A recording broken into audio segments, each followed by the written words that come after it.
jenaraal xijaar muqdisho ka bilaabay hub urusi xasan sheekh maxamuud oo qorsheynaya inuu darajooyinka ka xayoobayo iyo saraakiishii ciidamada booliiska oo la saftay waa galwareedii iyo warbixin degdega muqdisho waxaa ka taagan xaalad cakiran gaar ahaan xarunta booliiska soomaaliyeed halkaasi ciidamo ayaa isu horfadhiya taliye jenaraal cabdi xasan maxamed xijaar oo ka warhelay tallaabo degdeg oo xasan sheekh uu wado inuu qaado ayaa ciidamadii ilaalada u ahaa iyo kuwii saldhigga joogay waxa ay wacda ku mareen inay difaaci doonaan uuna ku sugnaan doono xarunta taliska booliiska sheegaraya warbixintan xog la yaab la ayaan idin haynaa muxuu xasan sheekh maxamuud oo go-aansaday inuu taliya xijaar ka xayoobiyo darajooyinka ciidanka sargaalkan soo halgamay ayaan xogo muhiima idinkaga haynaa iyo xasan sheekh maxamuud oo wada argoosi sheegaraya oo ku faafiya dunida meelba ku tooran muuqaalka youtube-keena galwareed tv-na subscribe soo saara way hageen ku bilaabo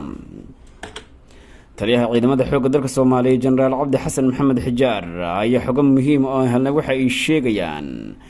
in markaasi madaxweyne xasan sheekh maxamuud oo qorsheynayo inuu gebi ahaanba darajooyinka ciidan ee uu sargaalkani leeyahay oo ka xayoobiyo qorshaha ugu weyn ee xasan sheekh maxamuud uu ka leeyahay arrintan ayaanu ka ogaana inay tahay mid muhiim u ah saaxiibada xasan sheekh maxamuud oo iyagu doonaya inay markaasi ka argoostaan saraakiishii ciidanka ee la shaqeynayay dowladdii madaxweyne maxamed cabdulaahi farmaajo jenaraal cabdi xasan maxamed xijaar oo ka mid ahaa saraakiishii ugu caansanaa ciidamada booliiska isla markaana ugu waxqabadka badnaa tan iyo markii ciidamada booliiska soomaaliyeed la aasaasay ayuu hadda xasan sheekh maxamuud waxa uu go-aansaday inuu gebi ahaanba ka xayoobiyo xilka iyo darajooyinka iyadoo ninka lagu magacaabo saadaq john dhowaan loo soo celiyay darajooyinkii uu madaxweyne farmaajo ka qaaday kadib markii uu hareer maray shuruucda ciidanka uuna ku milmay arrimaha siyaasadda sanadii 2021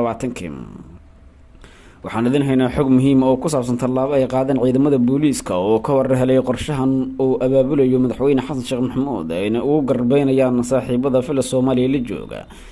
jenaraal xijaar ayaa ka mid ahaa saraakiisha ugu fircoona ee dowladda soomaaliya ee xilligii doorashooyin kasoo samatabixiyay xaaladihii adkaa ee dalka soomaaliya uu soo maray iyadoo aanay muuqan hadda in loo abaalguday tallaabadaasi geesinimada leh oo uu qaaday taliyuhu laakiin ay qorsheynayaan kooxda xasan sheekh maxamuud inay sameeyaan bartilmaameed aada uga naxiyey shacabka soomaaliyeed iyagoo go-aansada inay taliyaha darajooyin ka xayuubiyaan xasan sheekh maxamuud ayaa la sheegay in saacadaha soo-aadan uu soo saarayo darajo ka xayuubin lagu sameynayo jenaraal xijaar sidoo kalena qorshaha ayaa waxa uu yahay in gebi ahaanba laga xayuubiyo jenaraalka darajooyinka kala duwan ee markaasi uu leeyahay warar kala duwan oo helayno ayaa waxay tilmaamayaan in gebi ahaanba jenaraal cabdi xasan maxamed xijaar oo ciidamo isku hareeriyay xarunta taliska booliiskana oo wacdi ku maray inuusan ka bixi doonin sidaan xogta ku helnay markii darajooyinka laga xayoobiyo qorshuhu waxa uu yahay in sidoo kale xabsi loo dhaadhiciyo oo lagu soo oogo dacwado kala duwan jenaraalka sidaan ku helino xogaha kala duwan ee la xiriira jenaraal cabdi xasan maxamed xijaar oo markaasi qorshayaal kala duwan ka sameynaya xarunta taliska booliiska ayaa sheegay haddii xataa ay soo baxda warqada xilka xayuubinta iyo darajo ka xayuubinta inuusan ka bixi doonin xerada iyadoo ciidamadku inay u ballan qaada inay difaaci doonaan oo mar walba ay garab istaag u muujinayaan ayna taasi muhiim u tahay ciidamada maadaama uu ka mid ahaa saraakiisha sida weyn usoo garab istaagay xiliyo adag oo ciidamadu